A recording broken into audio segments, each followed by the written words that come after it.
আল্লাহ কয় আমি কি দোষ করছি? আমি তোরে কথা বলার মতো একটা জিহ্বা দিছি, আমার কি প্রশংসা করার উপযুক্ত আমি হই নাই? ও বান্দা, তোরে এত সুন্দর একটা চেহারা দিলাম, আমি আল্লাহ কি তোর মুখে প্রশংসার উপযুক্ত হই নাই? আমি আল্লাহ তোরে টাকার মালিক বানাইলাম, বাড়ি গাড়ির মালিক বানাইলাম, সন্তানের মালিক বানাইলাম, আমি আল্লাহ তোরে সম্মানের চেয়ারে বসাইলাম। রে বান্দা, একবারও কি আমি আল্লাহ তোর থেকে সম্মান পাইতে পারি না, প্রশংসা পাইতে পারি না? যদি পাইতে পারি, তুই কার পেছনে ঘুইরা আমাকে ভুলছো? কার পেছনে ঘুরে ঘুরে দাড়ি কাটছো, নামাজ ছাড়ছো? সে তোর আপন না, আপন না, আপন না, দুশ্মন। স্বার্থে আঘাত লাগলে তোরে জবাই করে ফেলবে, তোর নাম কাটবে না, কল্লা কেটে ফেলবে। অথচ আমি তোর মাওলা, তোর আপন। রাতের বেলা তুই ঘুমের মধ্যে মইরা গেছো, আমি আল্লাহ তোরে সজাগ না করলে কেউ সজাগ করতো না। আমি আল্লাহরে ভুলিয়া কোথায় যাও? আজকে হজের প্যান্ডেলে আসছো। আরে আমি আল্লাহ দেখছি তুই রাতের বেলা কি পরিমাণ গুনাহ করছো, তোর মা বাবায় দেখে নাই, আমি আল্লাহ দেখেছি। তোর মা বাবায় যদি জানতো তুই রুমের মধ্যে গুনাহ করতেছো, তোর মা বাবাই জুতা দিয়া তোরে বেদ দিয়া বাইর কইরা বলতো, যা নাফরমান বের হ। ওরে, তোর বন্ধু বান্ধব যদি জানতো তুই জেনা করো, তোরে ঘর থেকে বের করে দিত, তোর নাম্বার ডিলিট করে দিত। ওরে, আমি আল্লাহ তাকাইয়া দেখছি তুই কত গুনাহ করেছো। হাতের দ্বারা গুনাহ করেছো, চোখের দ্বারা গুনাহ করেছো, জবানের দ্বারা গুনাহ করেছো, কত চোখের দ্বারা, কানের দ্বারা। আমি আল্লাহ রাগ করিয়া পানি বন্ধ করি নাই, বাতাস বন্ধ করি নাই, বরং আমি আল্লাহ ডাকছি, আয় আয় গোলাম, আমারে ছাড়িয়া কই যাও, আমার রহমতের দরজায় ফিরিয়া আয়।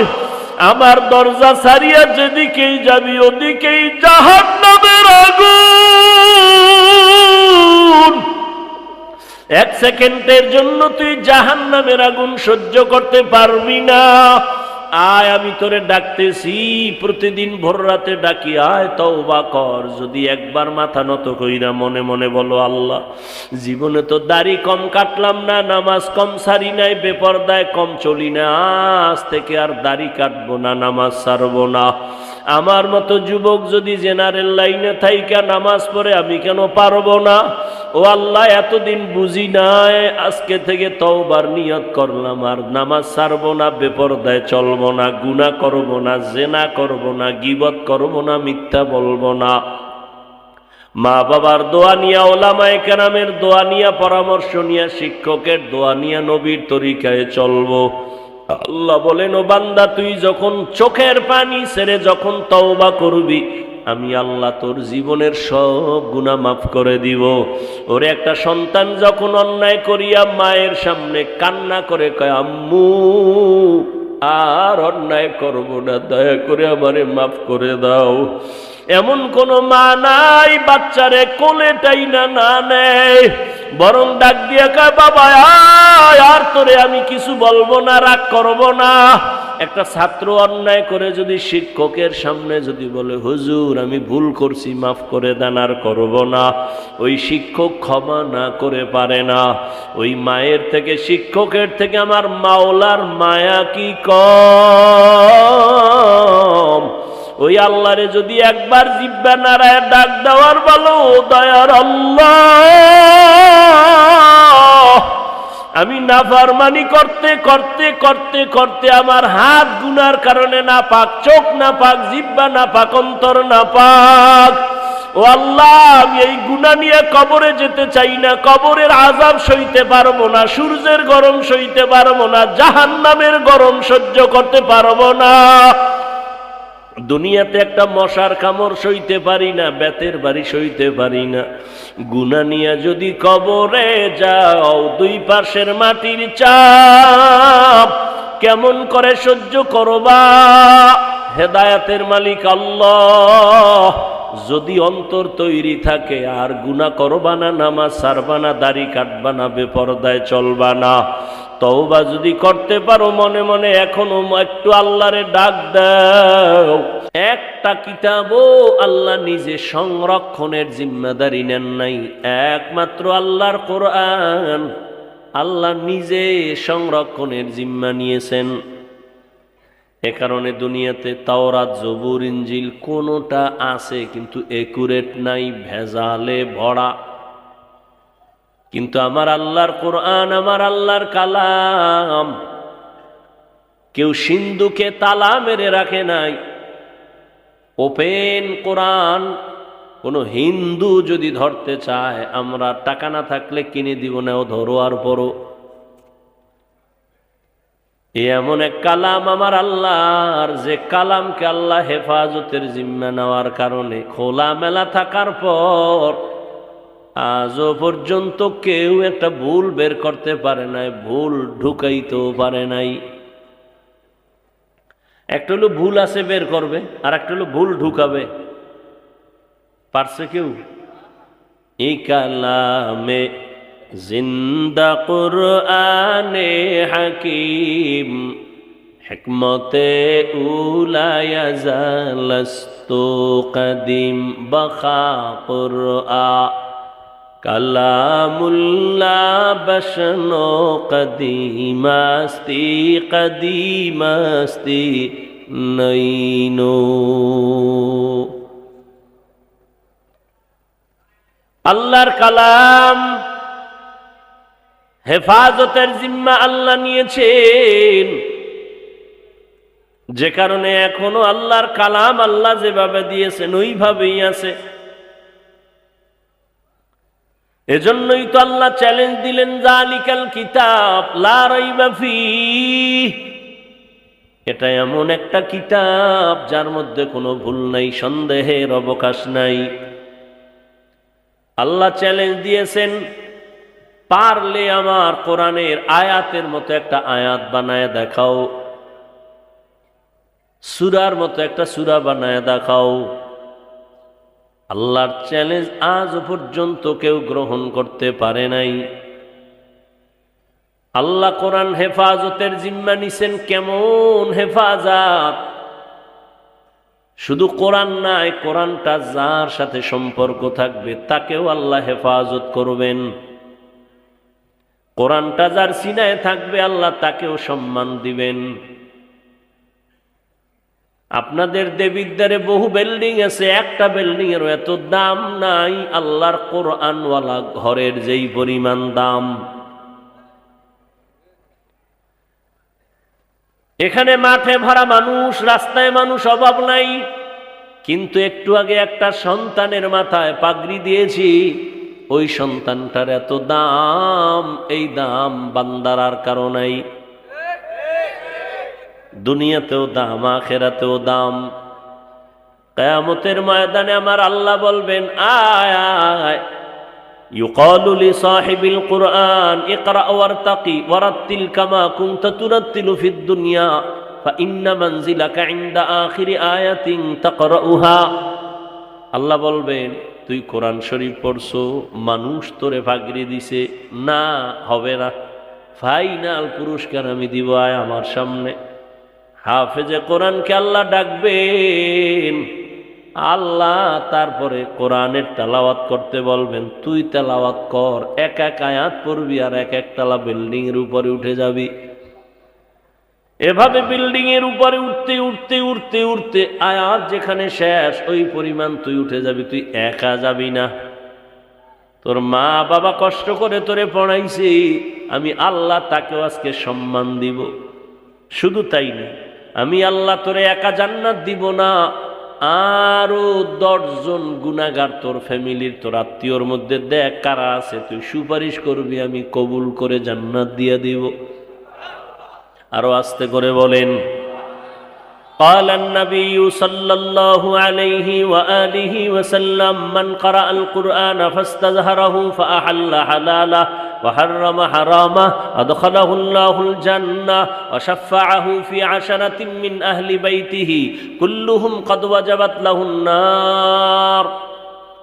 যারা কোরআন পড়বে, হালালটারে হালাল জানবে, হারামকে হারাম জানিয়ে দূরে রাখবে, নবী বলেন কিয়ামতের দিন আল্লাহ তাকে জান্নাত ওয়াজিব করে দিবেন। শুধু তাই না, 10 জনকে সুপারিশ করার জন্য আল্লাহ বলবেন, যেই 10 জন নিশ্চিত জাহান্নামী, আল্লাহ বলবেন এমন 10টা জাহান্নামীর সুপারিশ কর, আমি তোর বরকতে জান্নাতে পাঠায় দিব।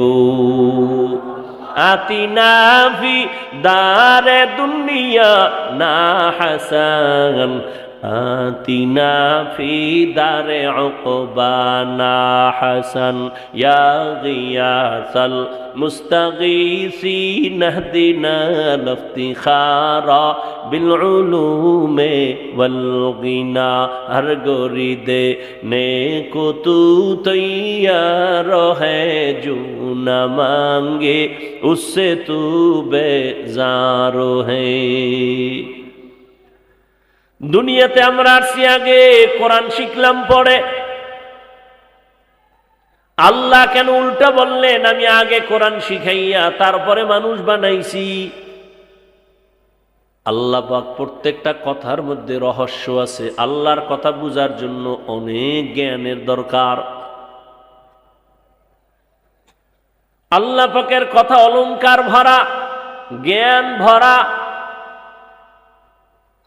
মুফাসসিরিনে কেরাম বলেন, আল্লাহর আদালতে মানুষ সব এক না, সবাই তো আমরা মানুষ, তবে সব আল্লাহর কাছে প্রিয় মানুষ না। প্রিয় মানুষ সবাই না। মসজিদ কার ঘর? সন্দেহ? দেবিদ্বারে কেন্দ্রীয় মসজিদটাও কার ঘর? ঢাকা জাতীয় মসজিদ বাইতুল মোকাররমটাও কার ঘর? এক কথায় দুনিয়াতে সব মসজিদ আল্লাহর ঘর। টাঙ্গাইলে কত সুন্দর মসজিদ বানাইছে, মানুষ দেখতে যায়, মেয়েরাও দেখতে যায়, ছবি তুলে নিমক হারামেরা নামাজ পড়ে না। আমাদের বরিশালে অনেক সুন্দর মসজিদ, মানুষগুলো দেখার জন্য গাড়ি ভাড়া করে যায়, বিমানে যায় দেখার জন্য। দুনিয়ার সব মসজিদ আমার আল্লাহর ঘর, তবে বাইতুল্লাহর মতো একটা মসজিদও দামি না। আল্লাহর ঘর বাইতুল্লাহ, এটাও মসজিদ, কিন্তু এটার এত দাম। রহমতের নবী বলেন, কেউ যদি আল্লাহর ঘর বাইতুল্লাহ দিয়ে শুধু তাকায় তাকায় দেখে, অনবরত আমল নামায় সওয়াব আর সওয়াব। সুবহানাল্লাহ। না আর কয়েক কারণ, যেই পরিমাণ বিড়ি ঢানো, গীবত শেখায়াত, গালাগালি, মিথ্যা, ওই জমানে সুবহানাল্লাহ আসতে অনেক সময়ের দরকার। আর একটা স্বাভাবিক কারণ হইল ঘুমের কারণে বলতে মনে চায় না বা ক্ষুধা লাগছে। আমিও বেশি দীর্ঘ টাইম নিব না, বললাম না আপনাদের কষ্ট এক সময়ের জন্য, আমাদের তো সারা জিন্দেগি।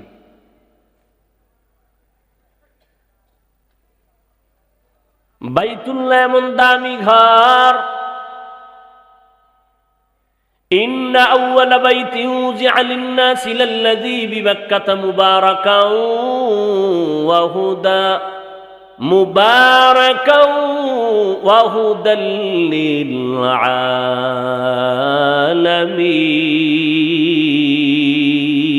আলামিন। বাইতুল্লাহ এমন একটা দামি ঘর, যার বাউন্ডারির মধ্যে একবার যদি কেউ আল্লাহ বলে ডাক দেয়, 1,00,000 বার আল্লাহ বলার সওয়াব পেয়ে যাবে। এই বাইতুল্লাহ দেখলেই সওয়াব। হাদিসে আছে, বাইতুল্লাহরে প্রথম নজরে দিয়া, জীবনের প্রথম নজর, সফর করে গেছেন বাইতুল্লাহ দেখতে, প্রথম নজর দিয়া যে দোয়া করবে সাথে সাথে কবুল।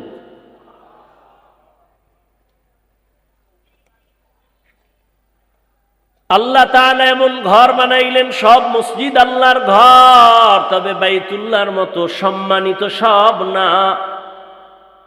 আপনাদের এই দেবিদ্বারে গরু আসেনি? গরু কে বানাইছেন? কিন্তু সব গরু দামি না। মূসা নবীর সাথে যেই গরুটার সম্পর্ক, ওই গরুটা দামি, জান্নাতে যাবে। সূরা বাকারা মানে কি? গরুর সূরা।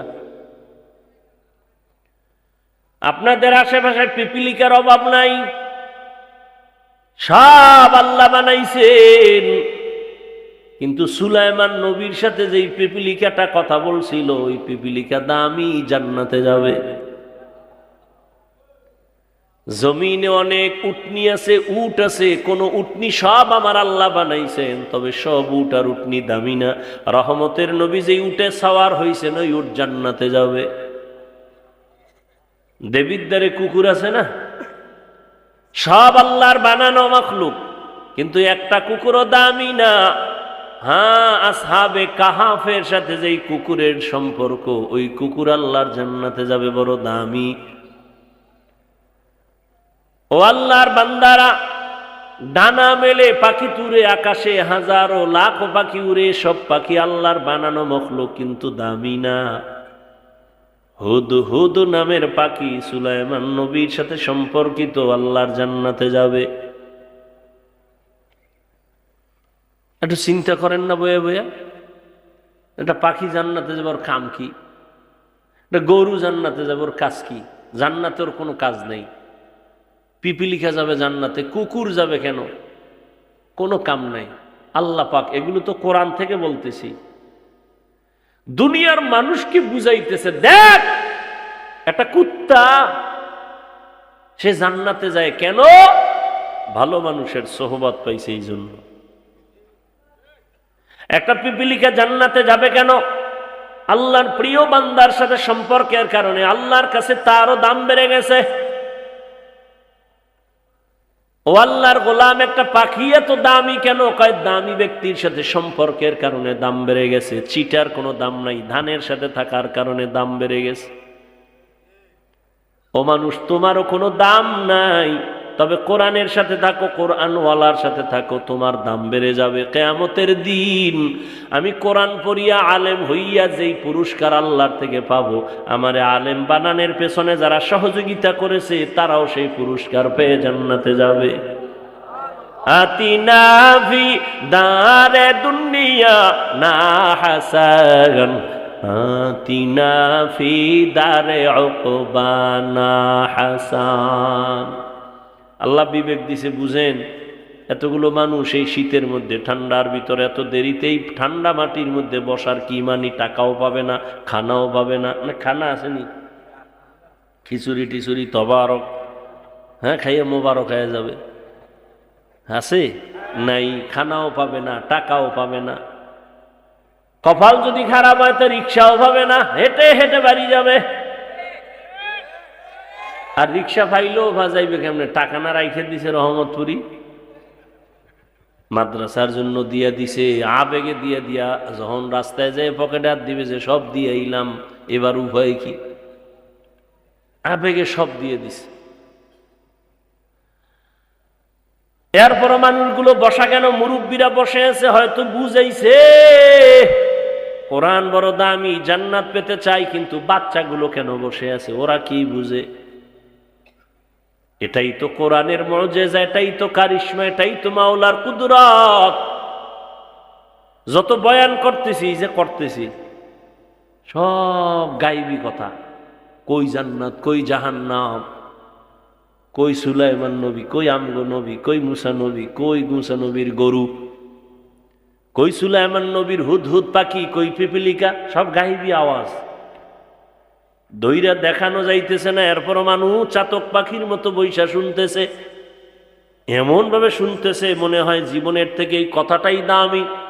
এই মুহূর্তে টেলিফোন আসলেও তার টেলিফোন ধরবে না, বারবার কেটে দিবে। আর পরও করলে এবার দিবে ধমক, বেয়াদব, 3বার 4বার কাইটে দিছে, আবার ফোন করো, বুঝো না আমি ব্যস্ত আছি। আর যদি কোনো ম্যাডাম দিয়া দেয়, তা আজকে রাস্তায় শীতের মধ্যে খবর আছে এই ম্যাডামের, তোমার ম্যাডাম আসেনি, তুমি যেই ফেলে এত সিট ঠিক কইলা।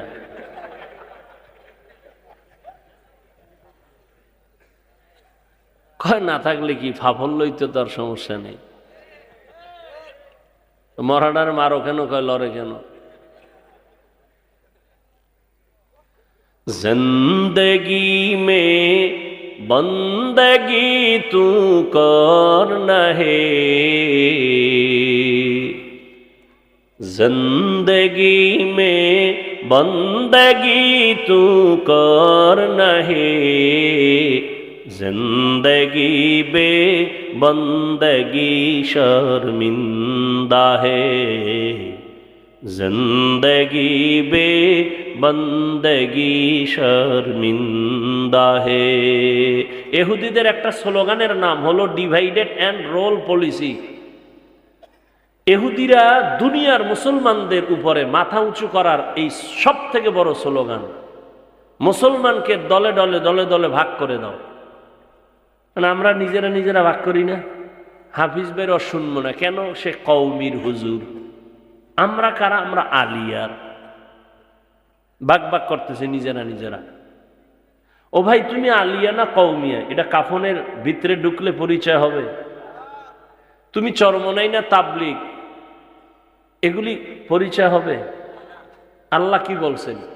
ইয়া আইয়ুহাল্লাযীনা আমানুত্তাকুল্লাহা হাক্কা তুকাতিহি ওয়া লা তামুতুন্না ইল্লা ওয়া আনতুম মুসলিমুন। আল্লাহ বলেন আমাকে ভয় কর, মুসলমান না হইয়া মরবি না, পীর না হইয়া মরবি না বলে নাই, মাওলানা মুফতি মুহাদ্দিস না হইয়া মরবা না বলেন নাই। আল্লাহ বলেন মুসলমান না হইয়া মরবি না। কারণ আল্লাহর কাছে পীরের পরিচয় চলবে না, মুফতি মুহাদ্দিসের পরিচয় থাকবে না। পরিচয় একটা কি? মুসলমানি বাওয়াদ গরদান নেহাদান এনানে খুদ বদসতে খা জাদাদান গর্ব সুরত আদমি ইনসাবুদে আহমদবু জাহলো হামেক সাবুদি।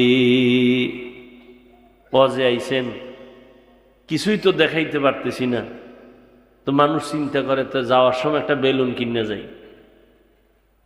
ম্যাডাম যদি জিজ্ঞা অজে কি পাইছো, কই যে মোনাজাতে বেলুন কবুল হয়ে গেছে, বেলুন কান্দে করে ঝুলাই নিয়ে এসে। আর একজন একটা প্লাস্টিকের মাছ কিনছে, এটারে কান্দে করে ঝুলাই গেছে।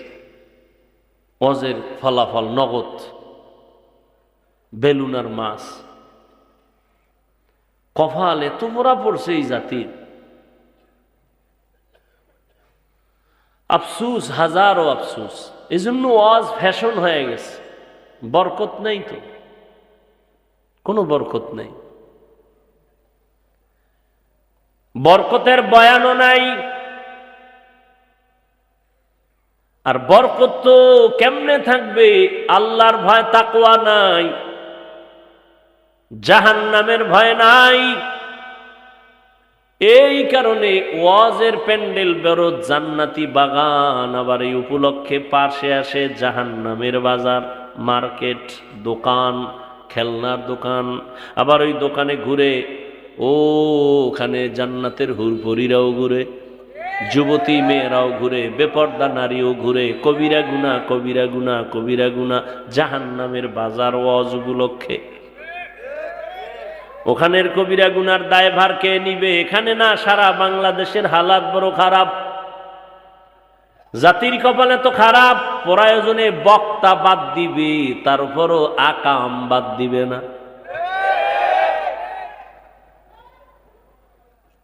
আকাম বাদ দিবে না, হুজুর বাদ দাও। এতগুলো হুজুর গেল, কারো গায়ে লাগলো না, ওনার লাগিয়ে গেছে, ওনার বাদ দাও। यहाँ हम सब मुसाफिर दिल ना लगा।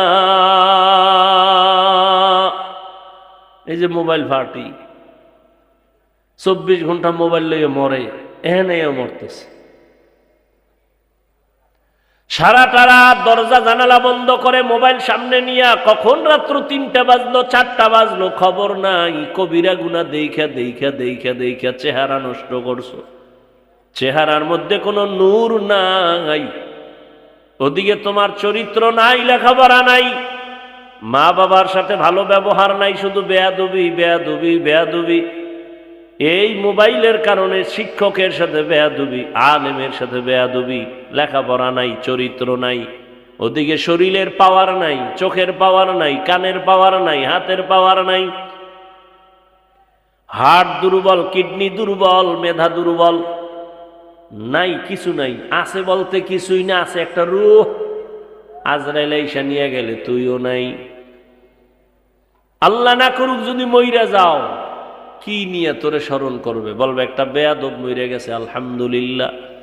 মাও বলবে ওর চরিত্রের কারণে মানুষ আমারে লজ্জা দিত, মহিলারা বাজে কথা বলতো, মইরে গেছে, বিপদ গেছে।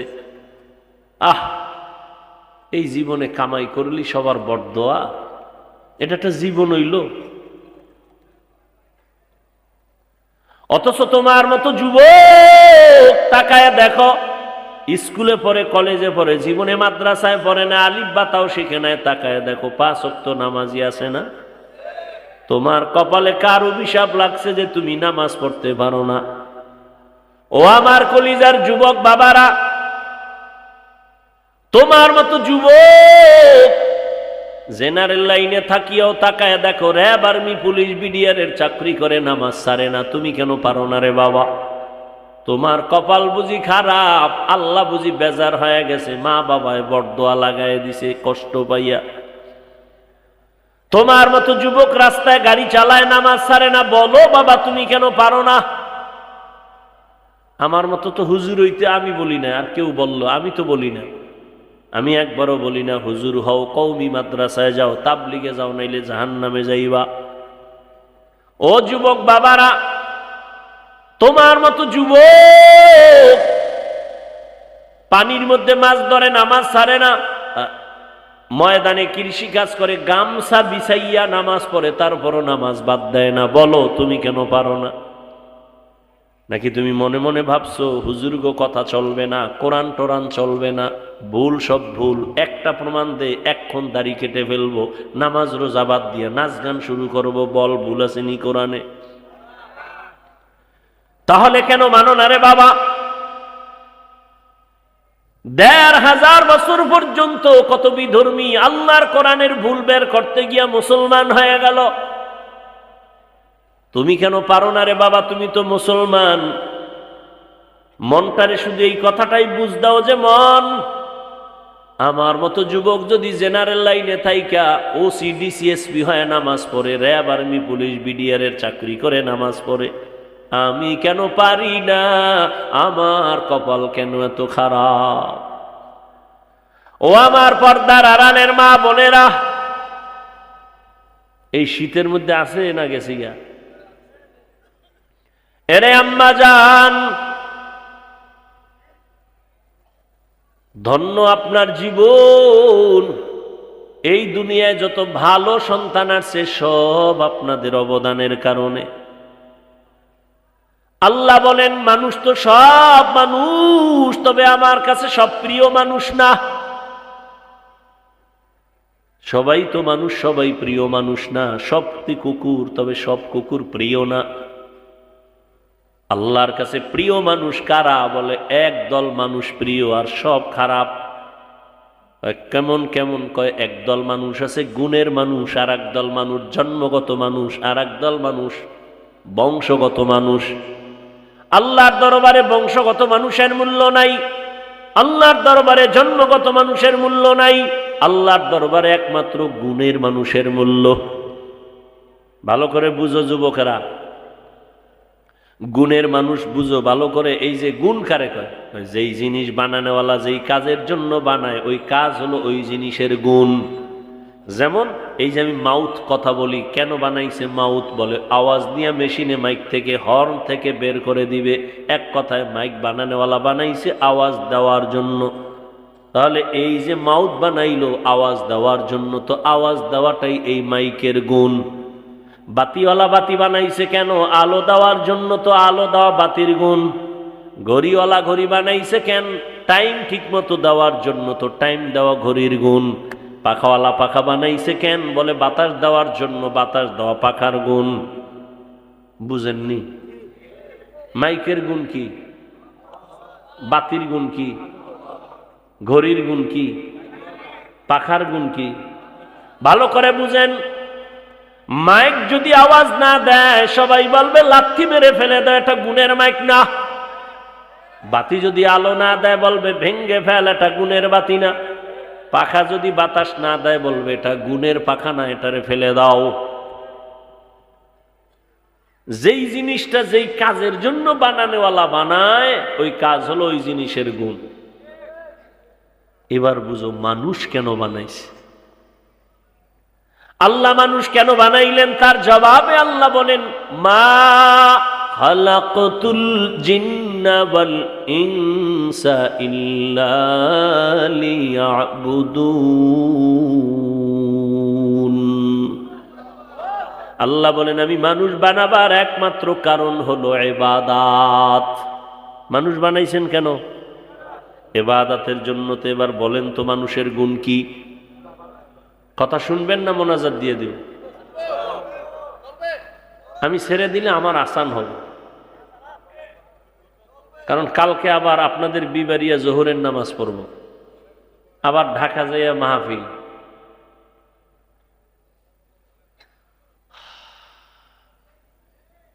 মানুষের গুণ কি? এবার মানুষ বানাইছেন কেন? কোন কাজের জন্য? তাহলে মানুষের গুণ কি?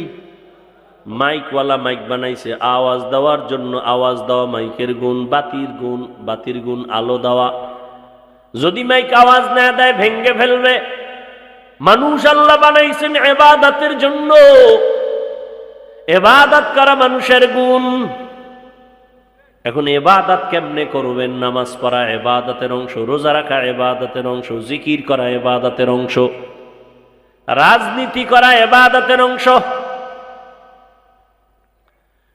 অর্থনীতি ইবাদতের অংশ, সমাজ নীতি অনুযায়ী সমাজ পরিচালনা করা ইবাদতের অংশ, রাষ্ট্র পরিচালনা করা ইবাদতের অংশ। নাকি ইসলামে রাজনীতি নাই? হ্যাঁ, এখনো জেহেন সাফ হয় নাই। ধান্দাবাজার চান্দাবাজেরা বুঝায় হুজুর ওয়াজ করবেন তবে রাজনীতির বয়ান করবেন না, তার মানে রাজনীতি ধর্ম আলাদা। আমি বলি না না, রাজনীতি আর ধর্ম দুটোটাই এক, আলাদা করা যাবে না। ইসলামটারে তুমি এমন দুর্বল ভাবিও না যে ইসলামে সব আছে রাজনীতি নাই। এ কথা ওই ধান্দাবাজার চান্দাবাজেরা বলে কেন? কয় যে ইসলাম নিয়ে যদি ময়দানে কাজ করা হয় তাহলে চান্দাবাজিদের চান্দাবাজি চলবে না, ধান্দাবাজের ধান্দাবাজি চলবে না। সাবধান! ইবাদত হিসাবে রাজনীতি, সব জায়গায় ইবাদত।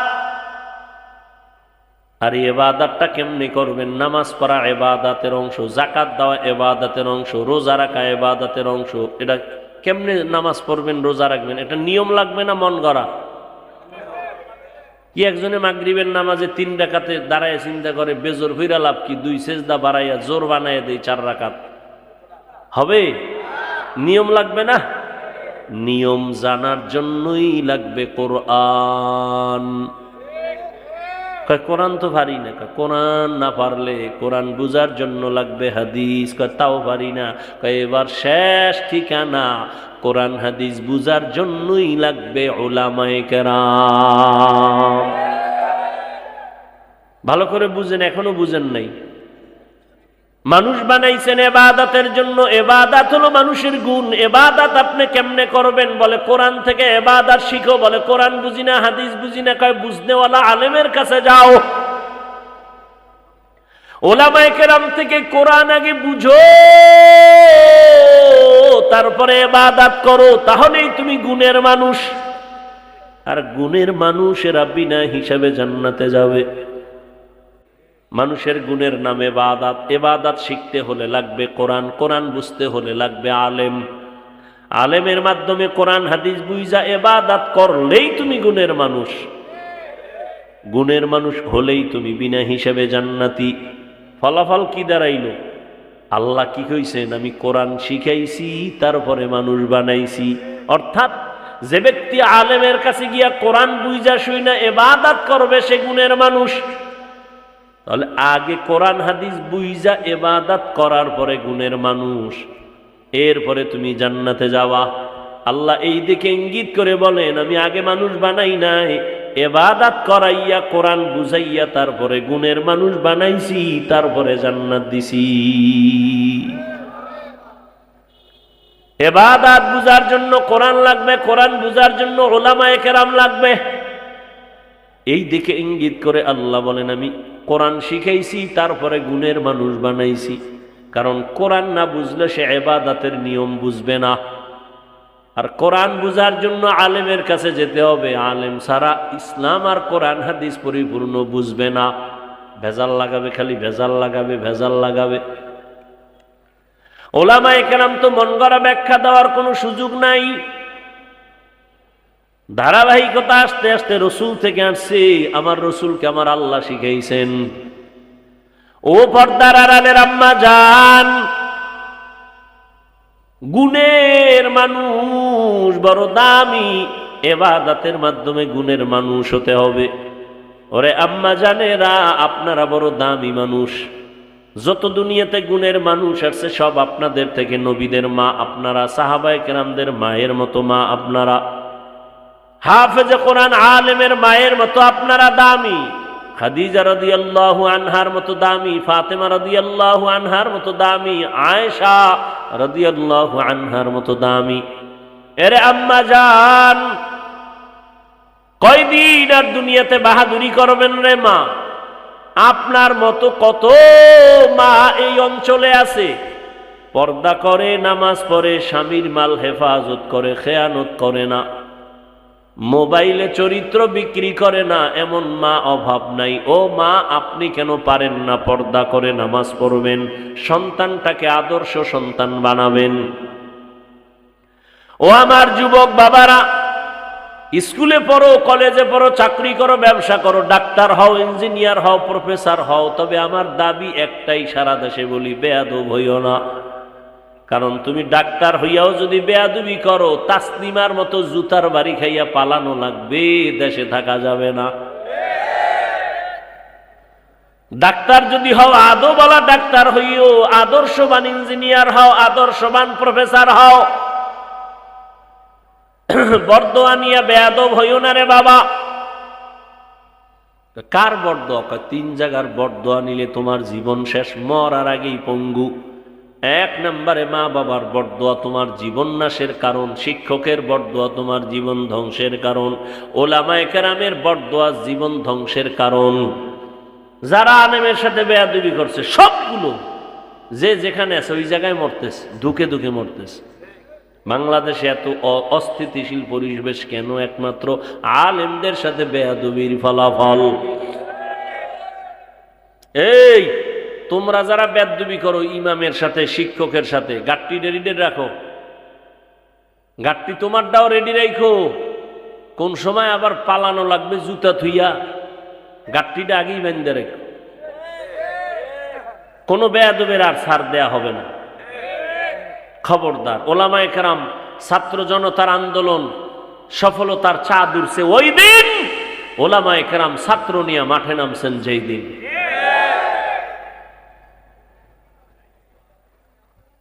খবরদার, ওলামায়ে কেরামের সাথে বেয়াদবি আল্লাহ বরদাস্ত করেন না। মা বাবার বেয়াদবি, জীবন তোমার ধ্বংসের পথে চলে যাবে। শিক্ষকের সাথে বেয়াদবি, তোমার জীবন নষ্ট হয়ে যাবে। অতএব অনুরোধ করে বলবো, বাবা ডাক্তার, ইঞ্জিনিয়ার, প্রফেসর হও, ব্যবসায়ী, চাকরিজীবী যাই হও না কেন, মা বাবার বরদোয়া নিও না, শিক্ষকের বরদোয়া নিও না, উলামায়ে কেরামের বরদোয়া নিও না। দোয়া নিয়ে সামনে আগাও, জীবন তোমার সফল। তোমার মতো যুবক চোখের দিয়ে তাকায় কথা বলে না, দেখলে সালাম দেয়, মাথা ডাগায় দেয়, হুজুর দোয়া কইরেন, মনে চায় রুমাল দিয়া পা মোছায় দেই। আর তোমার চেহারা দিয়ে তাকাইলে বড় লজ্জা লাগে, বড় কষ্ট লাগে, তুমি যুবক হইয়া কেন নামাজ পড়ো না? ওরে বাবা, মোবাইল চালাও, চালাও তো এইরকম যে চালাবা, চালাইতে চালাইতে তোমার চেহারাটার নূর তুমি নষ্ট করে ফেলেছো, তোমার চরিত্র নষ্ট করে ফেলেছো, লেখাপড়া ধ্বংস করে ফেলেছো। তোমার ভালো একটা গুণ নাই, শুধু মোবাইলের কারণে মায়ের সাথে বেয়াদবি, বাবার সাথে বেয়াদবি, শিক্ষকের সাথে বেয়াদবি। মায়ের টাকা চুরি করছো মোবাইল ঠিক রাখার জন্য, বাবার টাকা চুরি করো।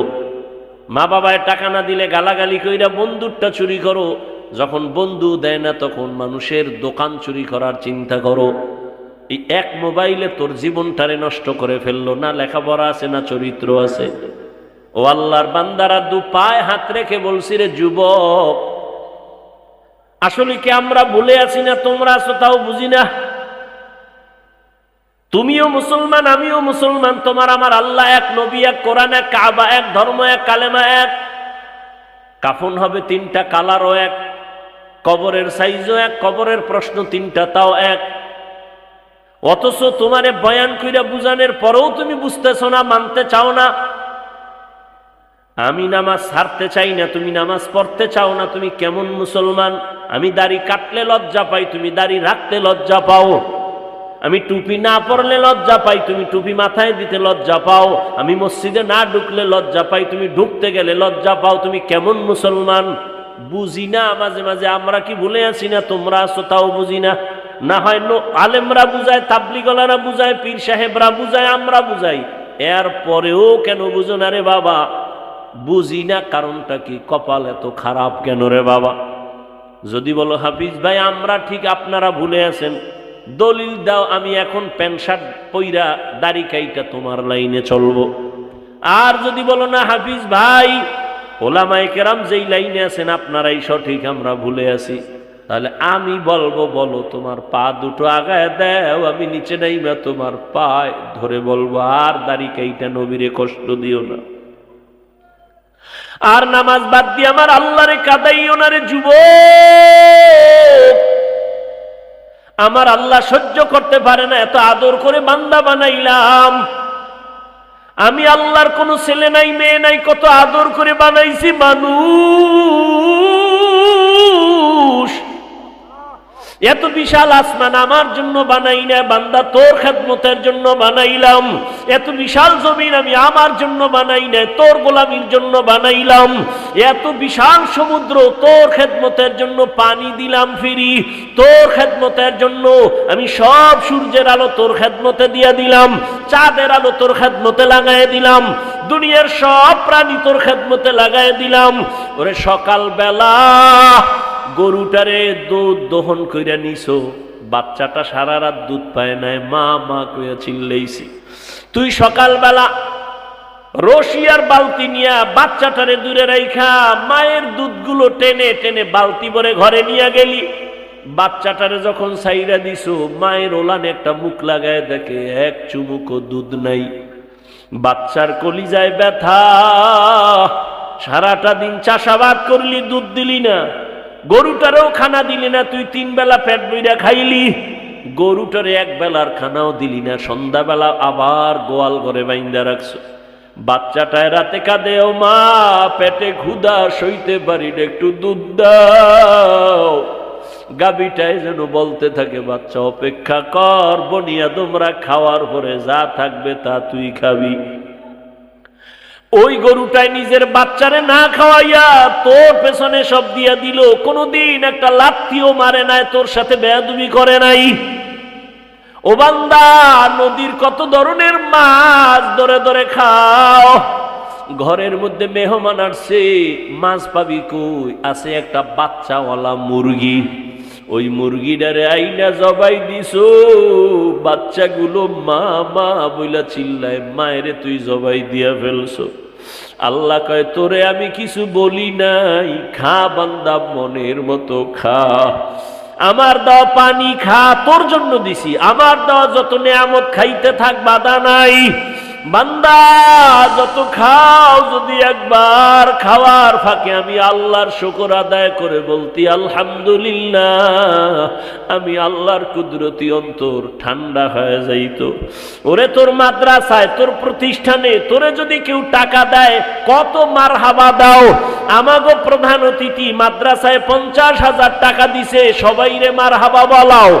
ওরে তোর বাড়ি করার জন্য টাকা দিছে, কত প্রশংসা। আল্লাহ কয়, আমি কি দোষ করছি? আমি তোরে কথা বলার মতো একটা জিহ্বা দিছি, আমার কি প্রশংসা করার উপযুক্ত আমি হই নাই?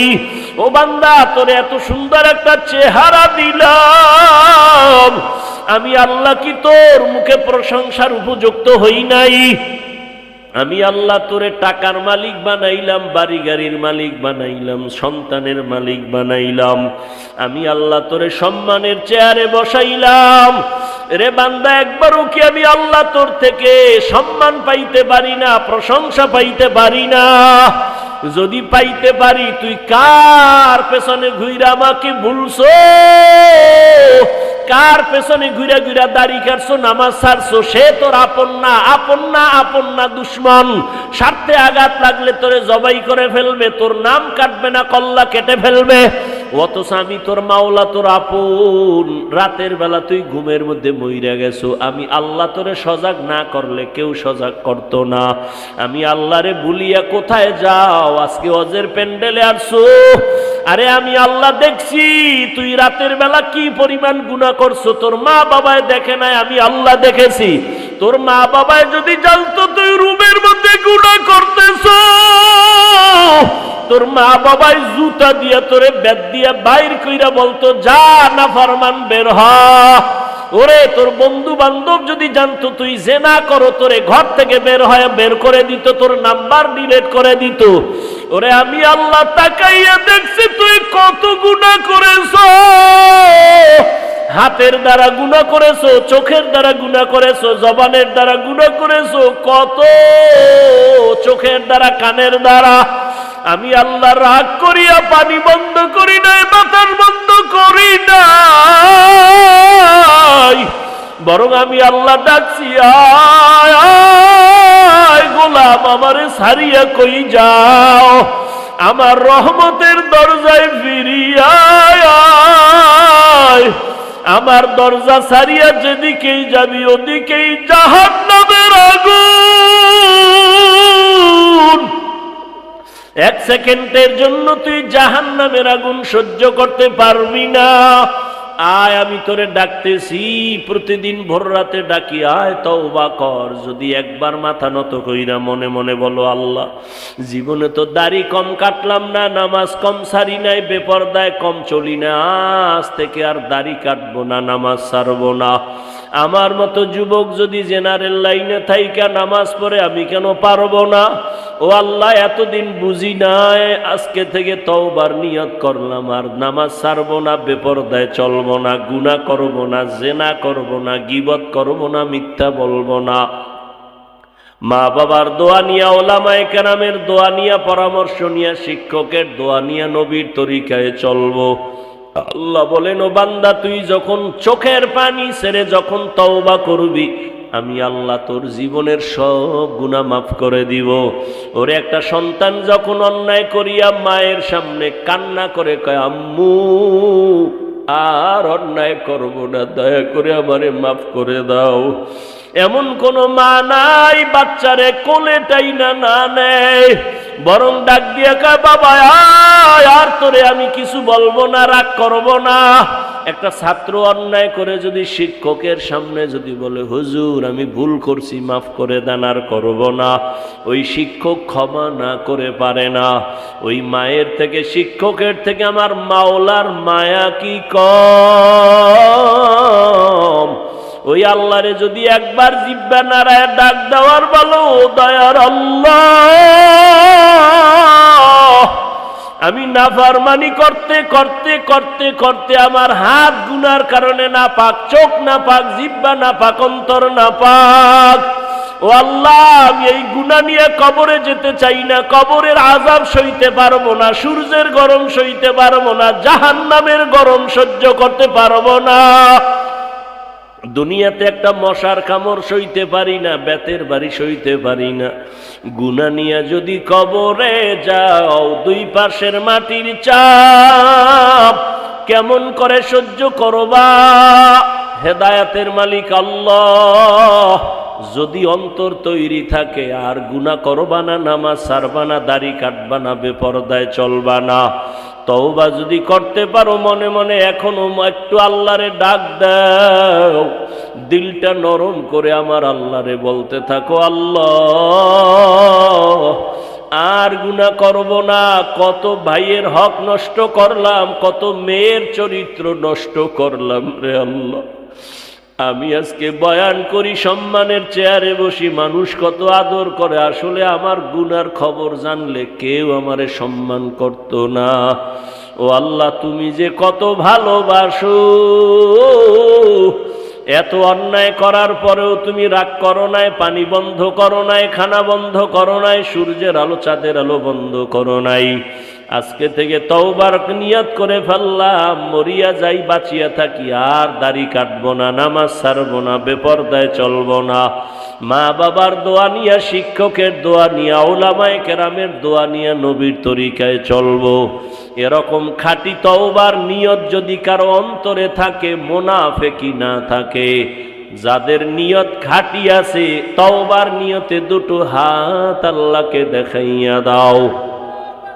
আয় আল্লাহ, আমাদের হাতগুলো কবুল করে নেন, তওবা কবুল করে নেন, তওবার উপরে মজবুত হইয়া চলার তৌফিক দান করেন, আমিন। আলহামদুলিল্লাহি রাব্বিল আলামিন।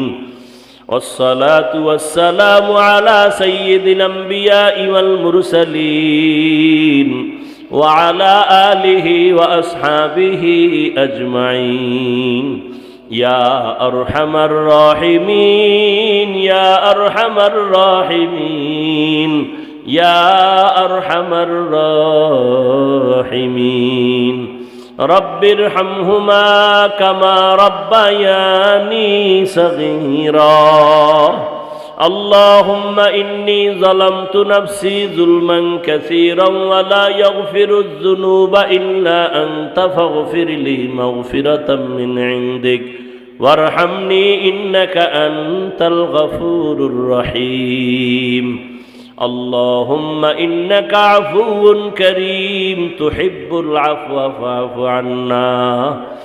ও আল্লাহ, কুদরতের নজর দিয়া তাকায় দেখেন, এই গভীর রাতে দুনিয়ার বাড়িওয়ালাদের দরজা বন্ধ, আপনার রহমতের দরজা খোলা রে আল্লাহ।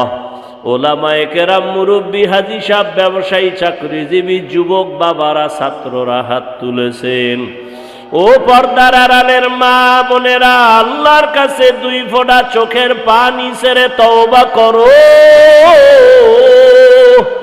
ওরে মা, একদিন নতুন শাড়ি পরিয়া স্বামীর বাড়ি আসছেন, এমন একটা দিন আসবে সাদা কাফনের প্যাকেট হইয়া কবরে চলে যাবেন। সন্তানেরা মা মা বলে ডাকবে, আর কোনো জবাব জবানে হবে না।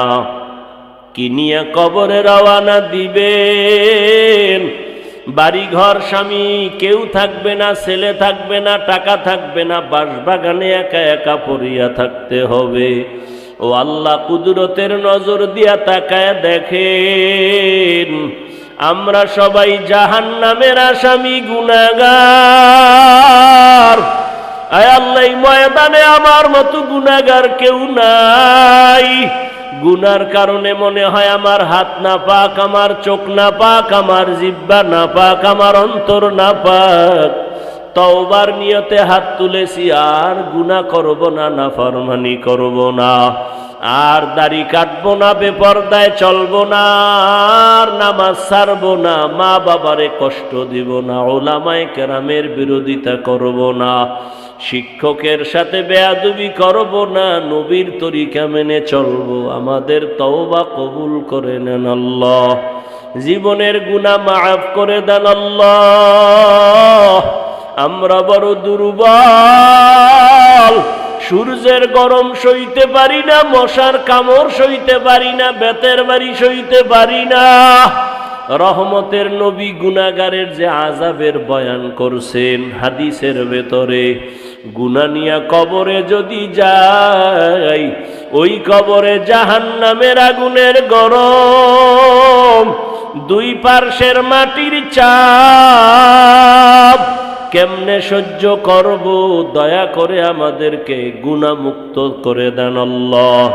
আর গুনাহ করব না।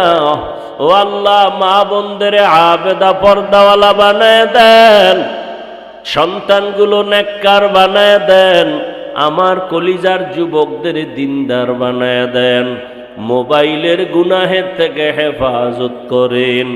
আয় আল্লাহ, মাদ্রাসা কবুল করে নেন, মাহফিল কবুল করে নেন, আয়োজনকারীদের কবুল করে নেন। আয় আল্লাহ, সমস্ত শিক্ষা প্রতিষ্ঠান নবীর আদর্শে কবুল করে নেন।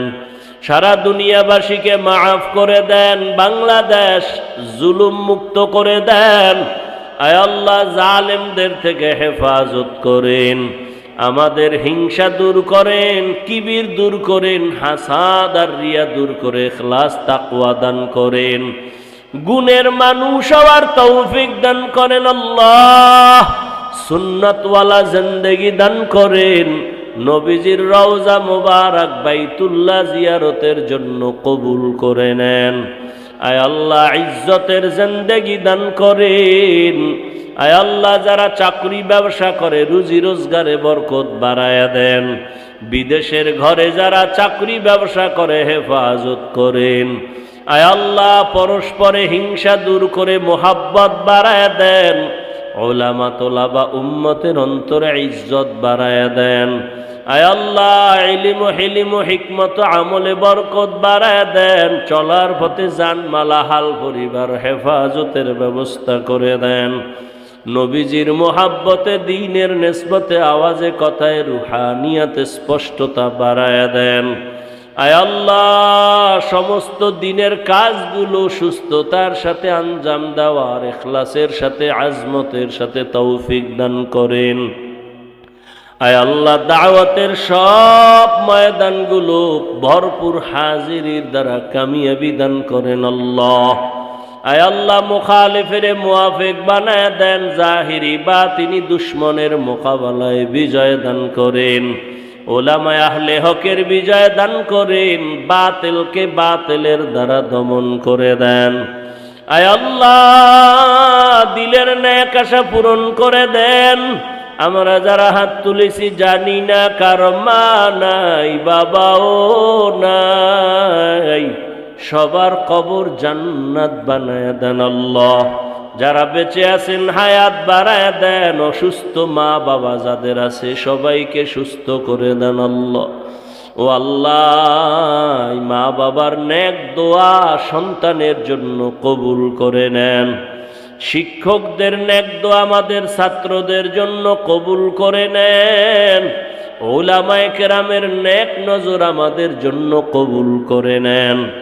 মিথ্যা গীবত শিকায়াত থেকে জবান হেফাজতের তৌফিক দান করেন। গুনাহের প্রতি ঘৃণা জমায়া দেন। সমস্ত ফিতনা থেকে হেফাজত করেন। আয় আল্লাহ, ঈমান ও আমলের শক্তি বাড়ায়া দেন, শারীরিক শক্তি বাড়ায়া দেন। আয় আল্লাহ তাআলা, আমাদের সবার দোয়া নবীজির মুহাব্বতে কবুল করে নেন। আমার কলিজার যুবকদের দ্বীনের খাদেম বানায়া দেন।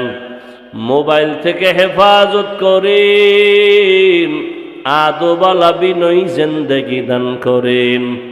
বেয়াদবির থেকে আমাদের হেফাজত করেন। সাবিরিন, শাকিরিন, জাকিরিনদের অন্তর্ভুক্ত করে দেন আল্লাহ। নবীজির মুহাব্বতে আমাদের মোনাজাত কবুল করে নেন। সাল্লাল্লাহু তাআলা আলা খাইরি খালকিহি মুহাম্মাদিন ওয়া আলিহি ওয়া আসহাবিহি আজমাইন। আমিন আমিন আমিন বিরহমাতিকা ইয়া আরহামার রাহিমিন।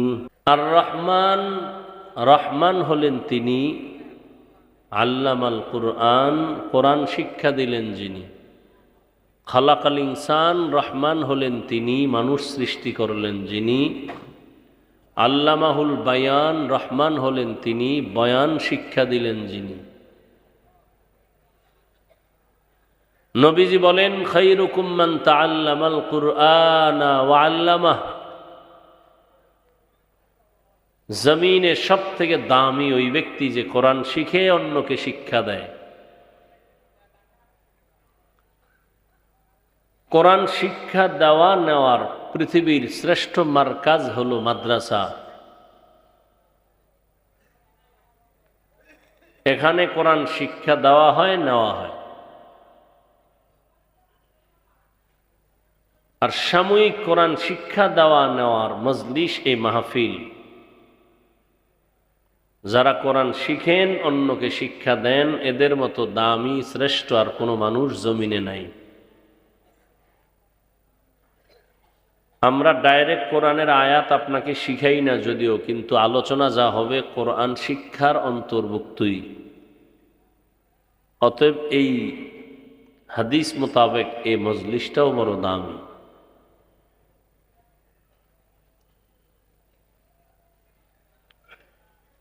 এই দামি মজলিসে যে আল্লাহ আমাদেরকে বসাইলেন, এটা আল্লাহর বড় দয়া, মেহেরবানি, নিয়ামত। হাদিসে পাকে নবী বলেন, কেউ যদি উলামায়ে কেরামের মোলাকাতে দ্বীনের মজলিসে ঘর থেকে বের হয়, প্রত্যেক ব্যক্তির সাথে ৭০,০০০ রহমতের ফেরেশতাকে আল্লাহ একটা কাফেলা বানায় দেন। এই প্যান্ডেল পর্যন্ত আসে আর তার জন্য দোয়া করে, মাগফিরাত কামনা করে। নবীজি ভিন্ন হাদিসে বলেন, কেউ যদি এই কোরআন ও হাদিসের মজলিসে আলেমদের সামনে বসে দ্বীন ও ইসলামের একটা মাসআলা শিখতে পারে, তো ১০০ রাকাত নফল নামাজের সওয়াব আল্লাহ দিয়ে দিবেন।